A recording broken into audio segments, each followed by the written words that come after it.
क्या आपको पता है, एक समय ऐसा भी आया था जब देवी ने अपने अंदर से ही एक नई शक्ति को जन्म दिया था, और वही शक्ति जो सौंदर्य और क्रोध दोनों का रूप थी, असुरों के अहंकार का अंत बन गई।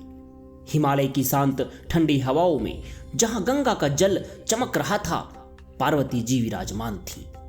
उनके चेहरे पर मां का वो प्यार था जो हर मां में होता है, दुनिया के दर्द को महसूस करने वाला। उसी वक्त संसार में भयंकर संकट आ चुका था।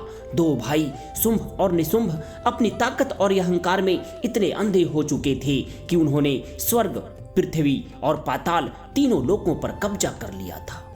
देवता बेघर हो गए थे, उनकी आंखों में आंसू थे। कांपते हाथों से उन्होंने एक ही नाम पुकारा कि मां, हमारी रक्षा करो। पार्वती जी गंगा के किनारे खड़ी थीं। उनके मन में देवताओं का दर्द उतर आया और ठीक उसी पल उनके शरीर के आवरण से एक दिव्य सुनहरी आभा निकली। धीरे धीरे वो आभा एक स्त्री का रूप लेने लगी, जो अत्यंत सुंदर, तेजस्वी और मुस्कुराती हुई थी। यह थी कौशिकी देवी। और पार्वती जी का शरीर गहरा काला हो गया, जो आगे चलकर काली के नाम से जाना गया। ये कोई अलग अलग देवियां नहीं थी, ये एक ही शक्ति के दो रूप थे। एक जो सौंदर्य से सृजन करती है और दूसरी जो क्रोध से अधर्म का नाश करती है। जब शुंभ निशुंभ को कौशिकी के अनुपम सौंदर्य की खबर मिली तो उनका अहंकार फिर से फूल उठा और उन्होंने दूत भेज दिया, यह कहकर कि तुम्हारी सुंदरता हमारे योग्य है, हमारे पास आ जाओ और रानी बनो। कौशिकी देवी ने शांत लेकिन दृढ़ स्वर में जवाब दिया कि मैंने प्रण लिया है कि मैं सिर्फ उसी से विवाह करूंगी जो मुझे युद्ध में हरा सके। और फिर युद्ध शुरू हुआ। पहले धूम्रलोचन आया, फिर चंडमुंड की सेना।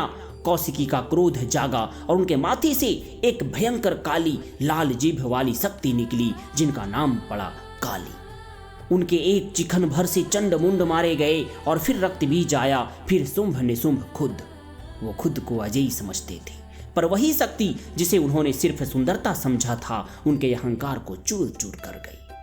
शुंभ और निशुंभ जिन्होंने तीनों लोकों को जीत लिए थे, अंत में मां के पैरों तले कुचले गए। याद रखो भाई, शक्ति हमेशा दो रूपों में होती है। एक जो तुम्हें बनाती है, संवारती है, प्यार देती है, और दूसरी जो तुम्हारे अंदर के शुंभ निशुंभ, गलत अहंकार, गलत जिद, गलत डर को जड़ से उखाड़ फेंकती है। अब सवाल सिर्फ एक है कि तुम अपने अंदर कौन सा रूप जगा रहे हो, कौशिकी वाला जो सौंदर्य और साहस देता है, या काली वाला जो झूठ और अहंकार को राख कर देता है। जब जीवन में संकट आए, जब कोई तुम्हें कमजोर समझे, तब याद करना कि तुम्हारे अंदर भी पार्वती है। बस एक बार गंगा किनारे खड़े होकर अपनी असली रूप को बाहर आने दो, क्योंकि मां हमेशा तैयार है।